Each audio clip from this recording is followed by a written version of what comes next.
Muy bien, recordar lo siguiente. Ya hemos visto la primera parte de la normativa de los pronombres, pero habíamos también señalado que existen los pronombres denominados relativos, ¿no es cierto? Y les había dicho algo muy importante con respecto a los pronombres relativos. ¿Cuál era? Que de alguna manera estos pronombres siempre encabezan a las proposiciones subordinadas, ¿no? La pregunta es, profesor, ¿y qué es una proposición subordinada? No es otra cosa que aquella estructura oracional que depende de una estructura adicional para tener un significado completo, porque si no, no tendrían un significado determinado. Vamos a ver cuál es la función importante de los pronombres relativos. En este caso, son 4 tipos de pronombres relativos o 4 tipos de formas, el uso y algunos ejemplos que vamos a detallar, ¿correcto?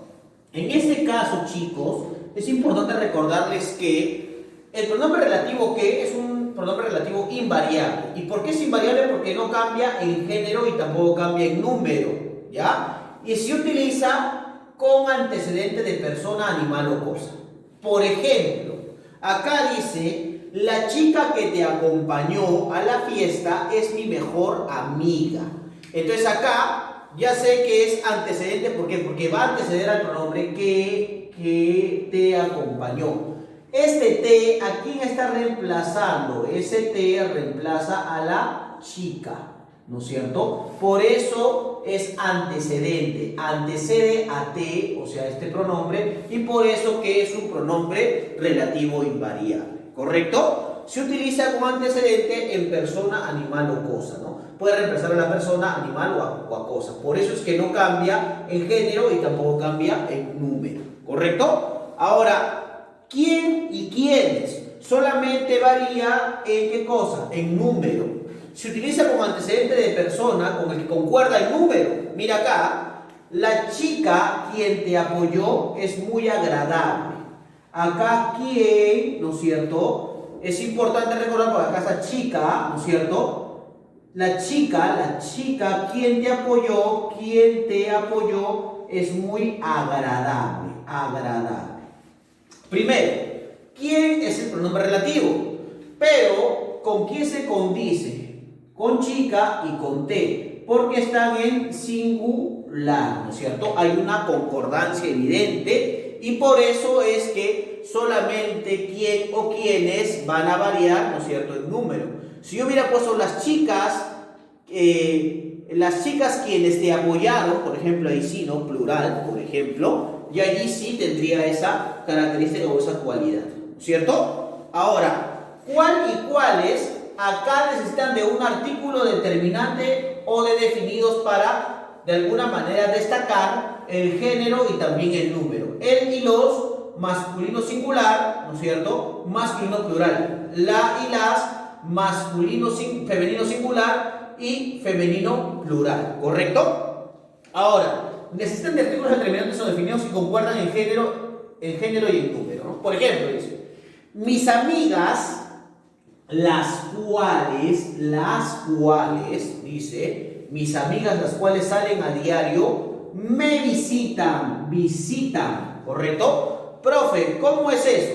Las cuales están refiriéndose a amigas y me visitan a la pluralidad de las mismas, ¿no es cierto? ¿Y por qué a la pluralidad de las mismas?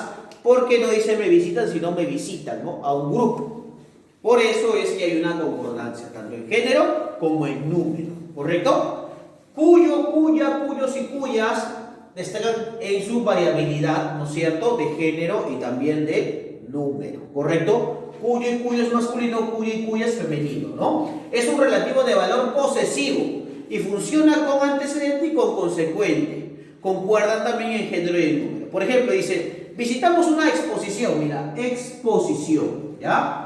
Cuyo, exposición masculino, cuyo masculino, contenido masculino, o sea, acá el género, ¿no? Masculino, versaba sobre la historia del sí, ¿no es cierto? O sea que exposición sería antecedente, ¿no es cierto? Y contenido sería el consecuente, ¿no es cierto? Y ahí estaría anexándose esos pronombres relativos, ¿correcto, chicos? Ahora, lo que me dice acá es lo siguiente, ¿no? Dice, utiliza pronombres relativos para unir las siguientes oraciones simples en una compuesta. ¿Por qué? Porque ya te había dicho que los pronombres relativos encabezan a las proposiciones subordinadas, ¿no? Dice acá, el vecino está enfermo, el vecino yace en cama. Dice, ¿no? El vecino quien está enfermo yace en cama. El vecino quien yace en cama está enfermo. Ese color es bellísimo. Tú escogiste ese color. A ver, ese color, ese color es bellísimo. Ese color, ¿no es cierto?, que es bellísimo, ese color que es bellísimo, tú lo escogiste, por ejemplo, ¿no? Ese color que es bellísimo, tú lo escogiste, ahí está, perfecto. Dice, el celular está apagado, el celular no recibe bien las llamadas. El celular que está apagado no recibe bien las llamadas, ahí está, debes escribir eso. Dice, la anciana está muy triste. El hijo de la anciana murió. La anciana quien está muy triste, ¿no es cierto? La anciana quien está muy triste, la anciana que está muy triste, mejor dicho, la anciana que está muy triste, cuyo hijo murió, por ejemplo, ¿no? La anciana quien está muy triste, cuyo hijo murió, por ejemplo, ahí está. La ciudad es muy silenciosa, no recuerda el nombre de la ciudad. La ciudad, por ejemplo, cuya cualidad es silenciosa, ¿no es cierto? Cuya cualidad es silenciosa y cuyo nombre no recuerda, por ejemplo, ¿no? La ciudad que es silenciosa y cuyo nombre no recuerdo. Por ejemplo, puedo colocarlo de esa manera, ¿no? Estoy utilizando, ya saben, los pronombres relativos, pero también estoy utilizando las expresiones de cuyo, cuya o cuáles, ¿no es cierto? Listo, ahí está. Vamos a la tercera norma con respecto a los pronombres. Dice, los pronombres indefinidos indican una idea vaga o imprecisa. Claro, porque no me destacan la cantidad, ¿no es cierto? Existen incluso dentro de su lista algunos indefinidos opuestos en el significado. Por ejemplo, nadie o alguien, nada, algo o ninguno, alguno, ¿no? Y respecto a los indefinidos, nadie, nada y ninguno. Por ejemplo, así, ¿no es cierto? De esta manera se pueden clasificar. Si se posponen al verbo, deben estar antecedidos de un adverbio de negación. Por ejemplo, ¿no? Si se posponen al verbo, o sea, van después del verbo, ¿no es cierto? Entonces deben estar antecedidos de un adverbio de negación. Por ejemplo, acá podemos encontrar, dice, voy a utilizar dos colores acá para indicar qué cosa es, cuál es el adverbio y cuál es el pronombre, ¿correcto? Por ejemplo, no hay nadie, mira, ese es un adverbio, a ver, no es un adverbio de negación, por ejemplo.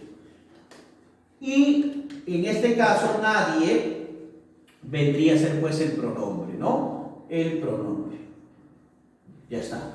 Tampoco existe nada de eso. Por ejemplo, acá, ¿cómo sería?